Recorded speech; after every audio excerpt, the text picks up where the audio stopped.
வாழ்க வையகம், வாழ்க வையகம், வாழ்க வளமுடன். குரு வாழ்க, குருவே துணை.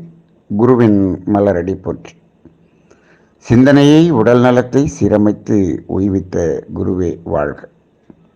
தியானமே யோகம், யோகமே ஞானம். தலைப்பு: தன்னை தகுதிப்படுத்திக் கொள்தல் வேண்டும்.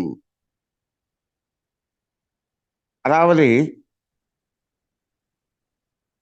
நாம் அருட்சேவை செய்கிறோம், அருட்பணி செய்கிறோம் என்று நாம் ஒரு புண்ணிய செயல் என்பதன் அடிப்படையில் இந்த தொண்டு சேவை இவையற்றையெல்லாம் செய்து கொண்டு வருகிறோம். இவற்றில் நம்மை தகுதிப்படுத்திக் கொண்டு அந்த பணியை செய்வது என்பது ஒன்று. வெறுமனே இந்த தத்துவங்களை போதித்துக் கொண்டிருப்பது என்பது ஒன்றாக இருக்கிறது. அதாவது, உணர்ந்து ஓதுதல், ஓதி உணர்தல் என்று மகரிஷி அவர்கள் கூறுவார்கள். நாம் உணர்ந்து ஓதும் பொழுது நாம் என்ன தத்துவங்களை சொல்கிறோமோ அதை நாம் முழுமையாக ஓரளவுக்கு பின்பற்றி அதை நாம் ஏற்றுக்கொள்கிறோம், ஏற்றுக்கொண்டு அதை சொல்லுகிறோம் என்ற அர்த்தம். ஆனால் அந்த தத்துவங்களிலேயே அவருக்கு உடன்பாடு முழுமையாக இல்லை என்று வைத்துக் கொள்ளுங்கள். அவர் ஒரு பெருமைக்காகவும் புகழுக்காகவும் அதை போதிப்பவராக இருந்தால் அவருடைய அந்த மன உணர்வு முழுமையாக அங்கு வெளிப்பட்டு அந்த அன்பர்களிடம் மாற்றத்தை ஏற்படுத்தாது. அப்ப இந்த இடத்தில் அங்கு மாற்றம் ஏற்பட வேண்டும் என்று சொல்லும் பொழுது நம்மை தகுதிப்படுத்திக் கொள்ள வேண்டும் என்பது ஒரு நிலை. இன்னொன்று என்ன என்று சொன்னால், நாம் இந்த தத்துவங்களை கொடுத்து கொண்டிருக்கக்கூடிய தொண்டு செய்து கொண்டிருக்கிறோம். இப்ப நாம் கொடுத்த அந்த தொண்டு என்பது எப்பொழுது முழுமையாக நமது கர்மயத்தில் அதனுடைய முழு பலனையும் கொடுக்கும் என்பது ஒரு கேள்வி. இங்கு நாம் செய்த செயல்கள் என்பது நமது கர்மயத்தை மாற்றிவிடும் என்பது இந்த இயற்கையில் இல்லை. நிறைய அன்பர்கள் அப்படித்தான் நினைத்து கொண்டிருக்கிறோம். நாம் செய்த செயல்கள் நமது கர்மயத்தை மாற்றுகிறது என்று நினைத்து கொண்டிருக்கிறோம். செயல்களில் கர்மயம் மாறுவது இல்லை. செயல்களினால் வந்த விளைவுகளினால் தான் மாறுகிறது என்ற ஒரு தத்துவம் நமக்கு தெளிவாக புரியப்பட வேண்டும். அதனால்தான் ஒரு கட்டுரை எழுதும் பொழுது செயலுக்கு விளைவு அல்ல, விளைவுக்குத்தான் விளைவு என்று ஒரு தலையங்கம் கொடுத்து ஒரு கட்டுரை எழுதியிருந்தேன். அதை வாசித்த அந்த ஒரு ஆசிரியர் அதை அந்த பிரசுரம் செய்வதற்கு, அது ஒரு மந்த்லி மேகசின், பிரசுரம் செய்வதற்கு முன் இது என்ன தலைப்பு இப்படி எழுதியிருக்கிறாய் என்று அதை ப்ரூஃப் பார்க்கும்போது என்னிடம் அழைத்து கேட்டார். செயலுக்குத்தானே விளைவு, செயல் விளைவு தத்துவம் தானே நாம் பேசிக்கொண்டிருக்கிறோம், நீ செயலுக்கு விளைவு இல்லை விளைவுக்குத்தான் விளைவு என்று சொல்லுகிறாயே என்று கேட்டார். அப்புறம் அதை பற்றி விளக்கிய பிறகு அவர் அதை அப்படியே அந்த பகுதியிலே பிரசுரம் செய்தார். இப்போ விளைவுக்குத்தான் விளைவு என்பதை நாம் உணர்ந்து கொள்ள வேண்டும். அப்படி என்றால் நாம் துன்பம் போக்கும் செயலை செய்கிறோம், உண்மை. ஆனால் அது அங்கு துன்பம் நீங்கியதா, துன்பம் நீங்கிய உணர்வை அவர் உணர்ந்தாரா என்று அந்த இயற்கை கணக்கீடு செய்கிறது. அங்கு அவர் துன்பம் நீங்கிய உணர்வை உணர்ந்தால் அந்த உணர்ந்த அளவுக்குத்தான் நம்மளுடைய கர்மயம் தூய்மை செய்யப்படுகிறதே தவிர நாம் செய்த செயலுக்கு அடிப்படையில் அது தூய்மை செய்யப்படவில்லை. இதுதான் உண்மையாக இருக்கிறது. இதுதான் அலை இயக்க தத்துவம். அப்ப அந்த அடிப்படையில் அதனால்தான் மகரிஷி அவர்கள் சொல்லுகிறார்கள், நீங்கள் தேடுதல் இருப்பவர்களுக்கு இந்த தத்துவத்தை கொடுங்கள். அப்பொழுதுதான் அவர்கள் அதை ஓரளவுக்காவது நடைமுறைப்படுத்தி துன்பம் நீங்கிய உணர்வை உணர்வார்கள். இந்த இடத்துல இந்த தத்துவம் கொடுக்கப்படும் பொழுது துன்பம் நமக்கு நீங்கும் என்ற நம்பிக்கை அங்கு பிறந்து விட்டது என்று சொன்னாலே அதுவே துன்பம் நீங்கிய உணர்வுதான்.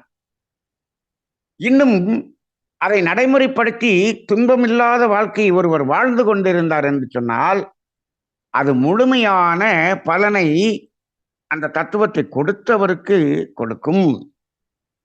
அப்ப அங்கு ஏற்படக்கூடிய மாற்றம்தான் நமக்கு கர்மயத்தை தூய்மை செய்கிறதை தவிர நாம் செய்த செயல்கள் எந்த மாற்றமும் அடையவில்லை என்று சொன்னால் நமது கர்மயத்தில் எந்த தூய்மையும் அடைவதில்லை. இதனால்தான் நீங்களாக சென்று இந்த தத்துவங்களை எல்லாம் கொடுக்காதீர்கள் என்று சொல்வார்கள். எப்பொழுதும் சமுதாயத்தில் அதாவது தீமையான செயல்களை போதிக்கும் பொழுது அதை உடனடியாக எடுத்து அதை நடைமுறைப்படுத்தக்கூடிய சமுதாயம். ஆனால் அவர்களது நன்மைக்காக சொன்னால் அதை உதாசீனப்படுத்தக்கூடிய சமுதாயம். இப்படித்தான் இருக்கிறது. அப்ப நாம சென்று சொல்லும் பொழுது அது 1% கூட அங்கு ஏற்கப்படவில்லை என்று சொன்னால் அதை நாம் செய்த செயலுக்கு எந்த பலனும் இல்லை என்று ஆகிவிடுகிறது. அப்ப எந்த பலனும் இல்லை என்று சொன்னால் நாம் செய்ததற்கு ஏதாவது ஒரு பலன் வேண்டுமே என்று சிந்திக்கும் பொழுதுதான் அது என்ன பலன் என்று நமக்கு தெரிகிறது என்று சொன்னால் அது நாம் இந்த சமுதாயத்திலிருந்து பெற்ற கடன் என்று ஒன்று இருக்கிறது அல்லவா. நாம் சமுதாயத்தின் உழைப்பை நாம் அனுபவித்திருக்கிறோம் அல்லவா. நாம் இப்பொழுது அந்த உழைப்பை திருப்பி கொடுத்து விட்டோம் சமுதாயத்துக்கு. அங்கு மாற்றம் ஏற்படுகிறதோ இல்லையோ நாம் சமுதாயத்துக்கு நமது உழைப்பை திருப்பி கொடுத்து விட்டோம். அது என்றோ ஒரு நாளைக்கு மாற்றம் ஏற்பட்டால் அன்று அது புண்ணியமாக மாறும். அப்படி இல்லை என்று சொன்னால் நாம் அனுபவித்த கடமை என்பது தீருகிறது. அவ்வளவுதான். இப்பொழுது நிறைய ஆசிரியர்கள் நமது வேதாத்திரியத்தை பள்ளி கல்லூரிகளிலெல்லாம் சென்று போதித்து வருகிறார்கள். காலையில் போய் மதியம் வரைக்கும் கிளாஸ் நடத்திட்டு வந்துடுறாங்க. அதுக்கப்புறம் 2 மாசத்துக்கு அந்த பக்கம் போறதே இல்லை. அங்கு எந்த மாற்றமும் நடைபெறவில்லை. ஆனால் இவர்கள் என்ன சொல்லிக் கொண்டிருக்கிறார்கள்? 500 பேருக்கு நாங்கள் பயிற்சி கொடுத்து விட்டோம் என்று சொல்லிவிட்டார். அங்கு எந்த புண்ணிய பலனும் எந்த கர்மயத்தில் ஒரு மாற்றமும் அங்கு அந்த ஆசிரியருக்கு நடைபெறுவது இல்லை. அப்ப இங்க என்ன நடக்கிறது? நாம் சமுதாயத்தின் உழைப்பை நிறைய அனுபவித்திருக்கிறோம். அதற்கு திருப்பி செலுத்த வேண்டி இருந்திருக்கிறது. அதை திருப்பி செலுத்தி இருக்கிறோம். இதுதான் நடந்திருக்கிறது என்றுதான் எடுத்துக்கொள்ள வேண்டும். அந்த அடிப்படையில் இதை ஏன் இப்படி நாம் சொல்லுகிறோம் என்று சொன்னால் மகரிஷி அவர்களே எந்த அளவுக்கு இறங்கி அந்த வார்த்தையை சொல்லி இருக்கிறார்கள் பாருங்கள். நான் ஒருவரை உன்னை மட்டும் தேர்ந்தெடுத்து கொடுக்கக்கூடிய அளவுக்கு எனக்கு ஞானம் இல்லையப்பா. 1000 பேருக்கு கொடுத்ததனால் நீ ஒருவராவது நிற்கிறாய் என்று சொன்னார்கள் என்று சொன்னால் அருட்தந்தை அவர்களது நிலையே அப்படி இருக்கும் பொழுது நம்முடைய நிலையம் அப்படித்தான் இருக்கிறது. அப்படி என்றால் அந்த 999 பேருக்கு கொடுத்தது கடமை என்ற அடிப்படையில் வருகிறது. அந்த ஒருவருடைய மாற்றம்தான் ஈகை என்ற அடிப்படையில் வருகிறது. அப்ப அதனால்தான் நாம் என்ன சொல்கிறோம்? நமது தத்துவங்கள் கொடுக்கப்படும் பொழுது இது அந்த அன்பர்களின் செயல் மாற்றம் ஏற்படக்கூடிய அளவுக்கு அதை ஆழ்ந்து ஒடுங்கி அதை உணரக்கூடிய அளவுக்கு சொல்லுங்கள். அதை தெளிவாக உணர்ந்து அவர்கள் மாற்றம் செய்யக்கூடிய அளவுக்கு சொல்லுங்கள். அது ஒரு 50 பேருக்கு சொன்னாலும் போதும். 500 பேருக்கு 5000 பேருக்கு சொல்லி எந்த மாற்றமும் அடையாமல் இருப்பதை விட 50 பேருக்கு சொல்லி அதில் 30 பேர் மாற்றம் அடைந்து விட்டார்கள் என்று சொன்னால், இங்குதான் அந்த புண்ணியத்தின் பலன் நமக்கு வந்து சேர்க்கிறது. ஆனால் 500 பேர் 5000 பேர் என்று சொல்லும்போது புகழ் மட்டும்தான் அங்கு வந்து சேருகிறதே தவிர அங்கு புண்ணியம் என்பது வருவதில்லை. அந்த அடிப்படையில் நம்மை முதலில் தகுதிப்படுத்திக் கொள்ள வேண்டும் என்பது எதற்காக என்று சொன்னால், நாம் நமது சொல்லக்கூடிய தத்துவங்களை ஓரளவுக்காவது நடைமுறைப்படுத்திக் கொண்டு அதை நாம் மற்றவர்களுக்கு சொல்லும் பொழுதுதான் அது அவர்களுடைய மனதில் மாற்றத்தை ஏற்படுத்தக்கூடிய அளவுக்கு அங்கு ஒரு பதிவு ஏற்படும். அப்பொழுதுதான் நமது கர்மயம் தூய்மையாகும் என்ற அடிப்படையில் நாம் நம்மை தகுதிப்படுத்திக் கொண்டு இந்த தொண்டு சேவை இவற்றையெல்லாம் செய்வோம். இதை சமுதாயத்துக்கு செயல் மாற்றம் வரக்கூடிய அளவுக்கு கொண்டு செல்வோம். நன்றி. வாழ்க வளமுடன்.